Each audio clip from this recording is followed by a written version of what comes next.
हमका क्यों ना मिले और मोरी टिकुनी गिरी है मजेदार रैया हमका क्यों ना मिले मोरी टिकुनी गिरी है मजेदार रैया हमका क्यों ना मिले मोरी टिकुनी गिरी है मजेदार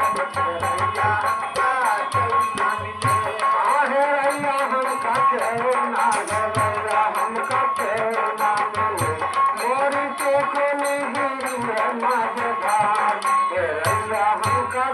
ना मिले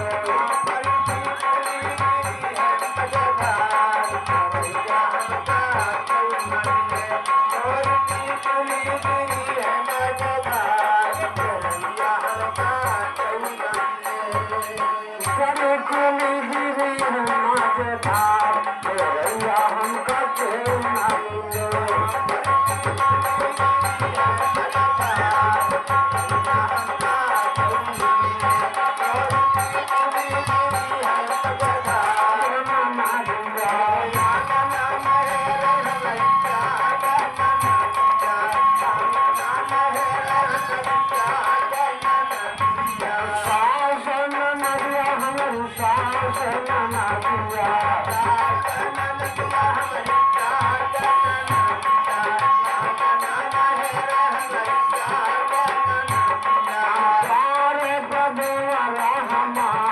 रैया हमका क्यों ना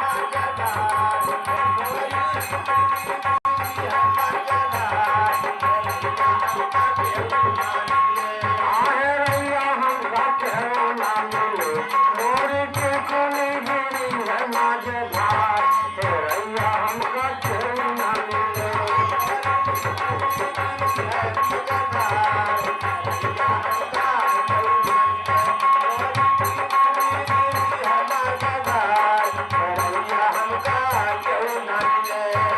मोरी टिकुनी गिरी है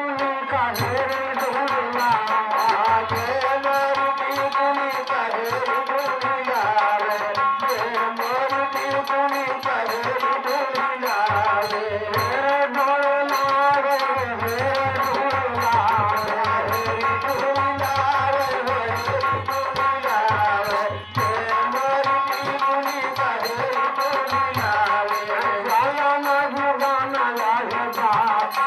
रैया हमका क्यों ना मिले टिकुनी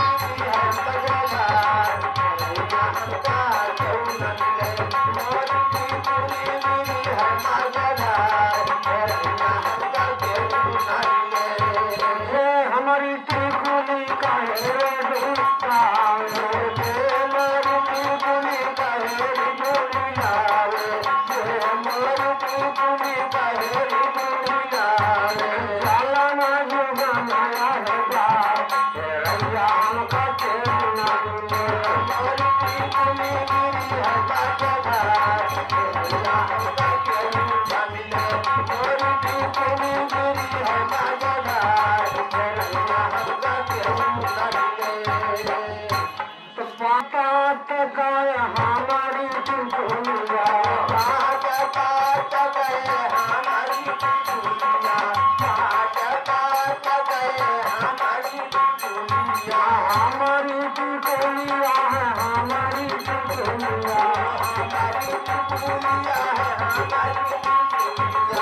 रैया हमका क्यों ना मिले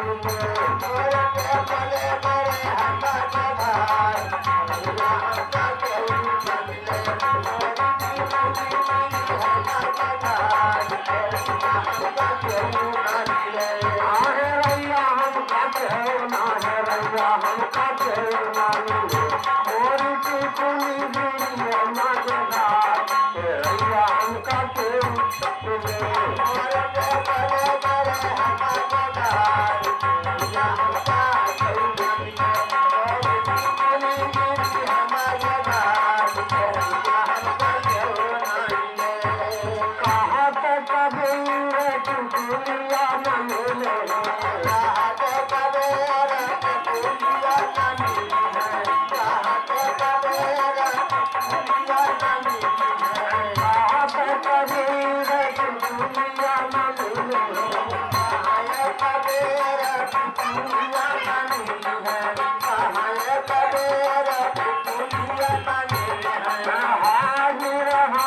अपना